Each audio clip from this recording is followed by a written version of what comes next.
قسم دوم طاغوت مطبوع هست. طاغوت مطبوع چی را میگن؟ طاغوت مطبوعی است که یک تعداد از علمای درباری، علمایی که دین خود به پول و به مال و به طلا و به نقره و به چوکی و به موتر، به دلار به این فروختن. این علمای طاغوتی هستن. این طاغوت مطبوع میگه، میم ت ب و عین. اینا چی میکنن؟ اینا قانونی که ضد شریعت الله هست او رو میسازن. یعنی حلال الله را حرام میکنن و حرام الله را حلال میکنن. خب این گپ شما از کجا میگین استاد؟ چی دلیل دارین؟ آیا ما علما، این قسم علما وجود داره که خودش عالم باشه، خودش مولوی باشه، خودش دکترا در اسلامیات داشته باشه، خودش متخصص و مسلکی باشه، خودش یک عالم دین باشه، خودش یک پیر باشه؟ این از کجا میگین؟ چی دلیل داره؟ به کجا هستی؟ برش میگیم که شما آیت قرآن بخوانین. الله متعال در سوره توبه آیت 31 باز بکنید و بخوانین که اعوذ بالله من الشیطان الرجیم. الله متعال میگه اتخذوا احبارهم و رهبانهم اربابا من دون الله. میگه یهود و نصارا احبار خدا. احبار چی را میگن؟ احبار جمع حبر است. و حبر چی را میگن؟ و حبر عالم متخصص بزرگ میگن. این را حبر میگن. یهودیا یا عالم بزرگ خدا حبر میگفتن و جمعش احبار بود. و رهبان جمع راهب است که به شکل فادر و مادر در کلیسا، در چرچ اینا همو جمعه باشن و ترک دنیا کردن. پاپ است، کشیش است. الله متعال میگه یهود و نصارا علمای خدا و رهبان خدا ارباب گرفتن. ارباب چی هست؟ وقتی ما قرآن میخوانیم باید سر هر کلمه قرآن، سر هر کلمه قرآن فکر بکنیم. ارباب جمع رب هست. یعنی الله متعال میگه که اینا علمای خدا و راهبای خدا خدایان خود گرفتن، معبودای خود، ربهای خود قرار دادن. خواه امام ترمذی القرآن این قسمی آیت گفت. تفسیر قرآن از کجا پیدا بکنیم؟ در احادیث رسول الله صلی الله علیه و سلم است. رسول الله صلی الله علیه و سلم اولین مفسر قرآن و شارح قرآن و بیان کننده قرآن و تطبیق کننده قرآن هست. امام ترمذی رحمت الله علیه روایت میکنه، میگه عدی ابن حاتم یک صحابی هست. عدی ابن حاتم یک صحابی هست. این قبل از اینکه مسلمان شوه این نصرانی بود، کریسچن بود. فکرتان باشه مسیحی نگوین. کریسچن مسیحی نیست، پیرو عیسی مسیح نیست، او پیرو پولس از شاول ترتوسی هست. از این خاطر در قرآن نگفتن مسیحی، در قرآن گفتن نصرانی. عدی ابن حاتم رحمت الله علیه قبلا نصرانی بود. خوب متوجه باشید. مسلمان شد. خودش قصه خودم میکنه. میگه اتیت النبی صلی الله علیه و سلم. میگه ما اومدیم پیش رسول الله صلی الله علیه و سلم و فی عنقی صلیب من ذهب. و در گردن من چی هست؟ صلیب هست. صلیب کرایس وقتی که میگن در گردن خود که میپرتن به شکل جمع. میگه یک دونه این صلیب طلایی در گردن من بود. این کی میگه؟ صحابی رسول الله صلی الله علیه و سلم که نو مسلمان شده. میگه من با این شکل پیش رسول الله صلی الله علیه و سلم آمدم. فقال، میگه برای من رسول الله صلی الله علیه و سلم گفت یا عدی، ای عدی، اطرح عنک هذا الوثن. این بوتا، این صلیب بوت است، پلیتیست، این روسو که از گردن تو خود مسلمان شدی. و سمعته یقرأ فی سوره براءه. میگه من شنیدم که رسول الله صلی الله علیه و سلم خب عدی بن حاتم رضی الله عنه نمیفهمید، فوراً میگیره وسو میپرته کت طلا ملا و همه چیزش، این اسلام میگه. و بعد از اون میگه که من شنیدم که رسول الله صلی الله علیه و سلم امی آیت میخواند که اتخذوا احبارهم و رهبانهم اربابا من دون الله. رسول الله صلی الله علیه و چه قسم تفسیر میکنه؟ میگه قال، میگه رسول الله صلی الله علیه و گفت اما انهم لم یکونوا یعبدونهم. میگه رسول الله صلی الله علیه و گفت که اینا را عبادت نمیکردن. یعنی یهود و نصارا اینا رب خود گرفتن، به این معنی نیست که رفته باشه بر از یا رکوع کنن یا بر از او سجده بکنن. لکن امیر علما و امیر راهبا چی میکردن؟ کانوا اذا احلوا لهم شیئا استحلوه. وقتی که علما و راهبا یک چیزی که حرام است در کتاب، این علما میشینن و این حلال میگردانن. باز اینا هم چی میکردن؟ میتونه گیر خیالم گفته، حبر گفته، راهب گفته، کشیش گفته، پاپ گفته. مثل که همیل بسیاری وقت پاپ بعضی قوانینی رو میسازه که ضد چی هست؟ ضد کلیسا هست. یک وقت یک کانفرانس بود به نام هوموسکشوالیتی، درباره این کانفرانس گرفته بودن. در این کانفرانس کلیسا میخواست فیصله بکنه که ازدواج همجنس جایز است.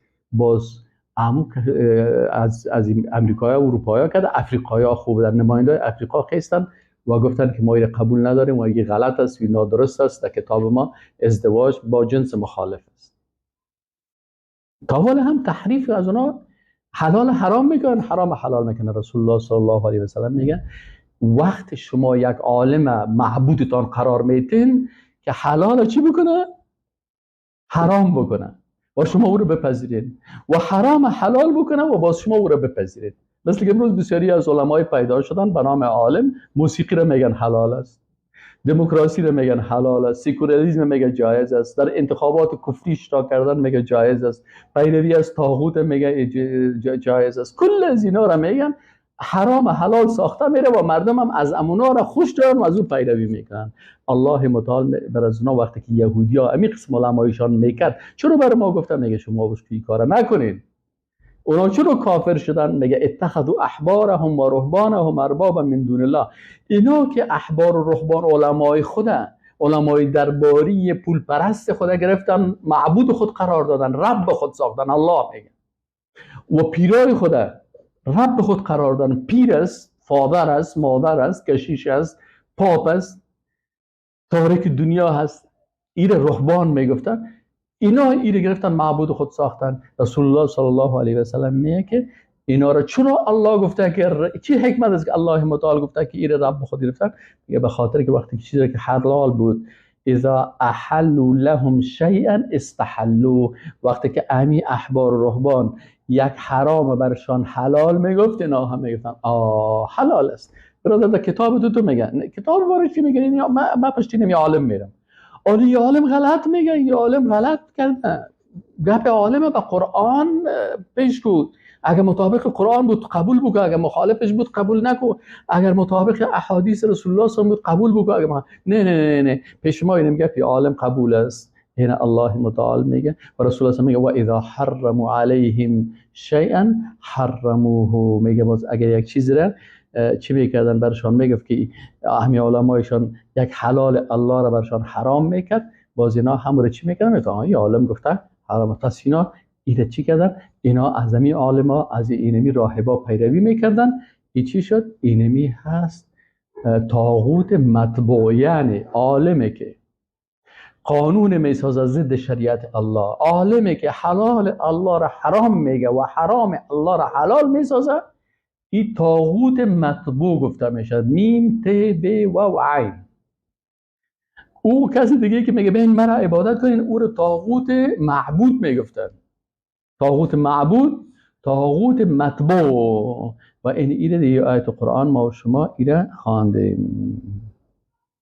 عبدالله ابن عباس رضی الله عنهما چی میگن؟ میگه که علمایشان آنان را امر نمیکردن که برایشان سجده کنند. یه علمایشان نمیفتن بین بر ما رکوع و سجده بکنید، بلکه برایشان امر میمن بودن به نافرمانی الله. اینا رو نافرمانی الله را بکنید. و آنان اطاعت می نمودن. بدین سبب آنان را ارباب مسلمانان. از این خاطر الله متعال گفت ارباب، اتخذوا احبارهم و رهبانهم اربابا من دون الله. امروز چقدر زیاد است و چقدر این کسایی کارا را میکنن، ولی به خاطر ازی که چی هست؟ به خاطر ازی که مردم نفهمه، ایره حتی در پوانتون هایی که اسلامی هست این قسم تدریس نمیشه، این ورداره. چرا؟ و عالمش حلال حرام میسازه، حرام حلال میسازه. رئیس جمهور پاچا میخیزه میگه که ما میخوایم که نمیشه یک دونه کلیسا بسازیم، میخوایم نمیشه مثلا ما یک کلپ زنا جور بکنیم، شراب خوری جور بکنیم. و این علمای چی میگن؟ علما را میگه شما بخیزین برای مردم بگید که این کار خوب است، اقتصاد ما را پیش میبرن. ما مثلا سالانه 1 میلیارد 2 میلیارد دلار از طریق سیاحت ما و شما توریسم 1 میلیارد 2 میلیارد عایدات داریم. شبانه مثلا در یک کشور مثلا در ترکیه شبانه مثلا 10,000 20,000 30,000 زن مسلمان امرایش زنا میشه. و این علمای چی میکنه؟ تایید میکنه و کلانایشان او را مور میکنن و قانون میسازن. وقتی که قانون ساختن میگه شما از این پیروی بکنید و این رهبران بگوید که بسیار رهبری که شبانه در مملکتش در زیر حکومتش 30,000 دختر مسلمان امرایش زنا میشه و شبانه به چندین هزار بوتل شراب خورده میشه و کافرای کل دنیا میان اینجا عیاشی میکنن. این باز برشان چی میسازن؟ حلال میسازن و دیگران میگن برشان فتوا بده. و این باید تی طاغوت در مکاتب مدارس این چیزا خوانده نشه، به خاطر اگه خوانده شد باز جوانان میخیزن میگه اوه تو خود طاغوت هستی یا عالم طاغوت مطبوع هست، تو طاغوت. اینی مشکل است. از این خاطر بسیاری کسا در شرک مبتلا میشن، این شرک سیاسی میگن، شرک حلال ساختن حرام، حرام ساختن حلال. او کسی که حلال حرام میسازه، حرام حلال میسازه، او کافر شد. و این کسی که پیروی از این کافر میکنه، این هم امرایش چی میشه؟ نام سوم دوستای عزیز طاغوت مطاع هست. طاغوت مطاع میم توی الف عین. این چه قسم است؟ شاید هیچ نشنیده باشه. چرا نشنیدین؟ به خاطر از اینکه درسایی که اکثرا خوانده میشه، این علمایی که بسیاری وقتا درس میتن، چون مثلا در بسیاری جایا که هست، در اروپا و در امریکا و در انگلستان و در فرانسه و در شوروی و در اینجا، این کلش نظامای طاغوتی هست. اینا رو کسایی که در اونجا زندگی میکنن اگه این گپا رو بگه وقت دست پایش بسته میشه و از اینجا کشیده میشه. حتی در بسیاری جاهای دیگه که مسلمان ها اونجا هستن که رهبرش طاغوتی هست که باید پانتورزی تدریس نشه، از این خاطر بسیاری مسلمان ها ایره نشنیدن. خب طاغوت مطاع چی را میگن؟ میگه طاغوتی است که به عوض احکام و شریعت الهی قانون و دستورهای دیگه که یعنی قانون خود ساخته خود یا قانون دیگر به ضد شریعت الله نافذ میکنن. اینی که طاغوت مطاع میگه. یعنی اگر یک رئیس جمهور یا یک پادشاه یا یک کلان یا سردار یا کلان ای چی میکنن؟ قانون میسازه که قانون از او ضد شریعت الهی هست. این شخص چی گفته میشه؟ طاغوت مطاع گفته میشه، چون مردم از این اطاعت میکنن. مطاع از اطاعت کرده شده. یعنی اینالی خود اینمی شخصی که قانون میسازه که ضد شریعت الله هست، الله میگه سود حرام است، این رهبر چی میکنه؟ میگه من بانک های سودی رو اجازه میدم و پارلمانش این رو تایید میکنه و ریاست الوزرای از این رو تایید میکنه و رئیس جمهوری رو تایید میکنه و پادشاهش این رو تایید میکنه. اینی پادشاه، اینی رئیس جمهور، اینی پارلمان، اینی کسایی که این قانون رو تایید میکنن یا تبدیل میشن به طاغوت مطاع. طاغوت خودشان یا طاغوت شدن. کدام طاغوت شدن؟ کسی نمیگه به من عبادت کو. متوجه هستن؟ یا طاغوت مطاع گفته میشه. چرا؟ قانونی که ضد شریعت الله هست ایره به نام قانون اساسی جور میکنن و سر مردم ایره تطبیق میکنن. اینا رهبرای سیاسی، پارلمان ها، اینا کلشان هست یا کلشان طاغوت مطاع گفته میشن. اینا در روز قیامت در صف فرعون حشر میشن. یا ایها الملأ، فرعون چی گفت؟ بر مردم گفت او مردم ما علمت لكم من اله غیری، بغیر از من معبود شما ندارین، قانون هم میسازم ضد شریعت موسی علیه السلام. کسی که از موسی علیه السلام اطاعت کرد میکشمش، دست راستش پای چپش قطع میکنم، به درخت‌ها ویزانش میکنم. و امروزه این گپ است. امروزه این گپ است. این طاغوت‌ها وقتی که بودن تو را به زندان میپرتم و تو را بندی میکنم و تو را میکشم و تو را از بین میبرم. یک وقت ما در پانتون کابل وقتی که درس دادیم برای جوانان، همین طاغوت معرفی کردیم که طاغوت معبود است، طاغوت مطاع است و این طاغوت چی است، معبود است و مطاع است و طاغوت مطبوع است. این برای مردم وقتی که تشریح کردیم فورا آمدن، وقتی که درس‌های ما را شنیدن اوه اوه اوه اوه، اول یارو ببرین بین زندان پرت. سالانه از پیش من پرسان میکرد استاد شما چرا زیاد درباره طاغوت گپ میزنید؟ ما گفتم من نام تو را گرفتیم یا نام اشرف غنی را گرفتیم یا نام کدام رهبر کسی را گرفتیم. طاغوت یک اصطلاح قرآنی هست. من من عیسی یک مسلمان و شما خودتان گفتین که شما استادا برین در صنف‌ها قرآن درس بدین، احادیث درس بدین. گفتین نگفتین؟ خب این اصطلاحات سیرخ باید ما برای جوانا برای مسلمان ها بگوییم. تو چرا زور میده؟ تو طاغوت هستی که زورت میده؟ خیلی طاغوت هستی که زورت میده. و به اینمی خاطر ما را 14 ماه قید کردن فقط به خاطر از اینکه شما چرا برای مردم طاغوت تشریح میکنین. بازی مردم بازی جوانا خب باز بزد ما میخیزه و نظام ما را باز رد میکنه و پارلمان ما را باز میگه پارلمان طاغوتی هست. خب هست که خیلی چطور کنیم؟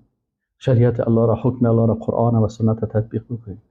قانونی که در اشرف غنی امضا کرده بود، همین شما در اینترنت مشاهده کنین که چی است، یک قانون ساخته بودن، از پیش من چیز شد، گم شد، چی بود، قانون ساخته بود که در اون قانون از اون الله در قرآن میگه که مجاهد فضل الله المجاهدین، در قانون از اونا پیش روی قاضی ماندگی بود اگر کسی جهاد میکنه به ضد نظام طاغوتی 10 سال قیدش و اگر به ضد امریکایی جهاد میکنه 20 سال قیدش. یعنی یک مجاهد 10 سال 20 سال قید داشت و حتی تا اعدام. و قاضی ها 6 تا بودن، ریشای بسیار کلان و خودش قاضیش هم قاضی طاغوتی بود. اما کی برشان بگویه؟ وقتی برشان گفتی خودت میبره و در زندان و میپرتید و شکنجهت میکنه.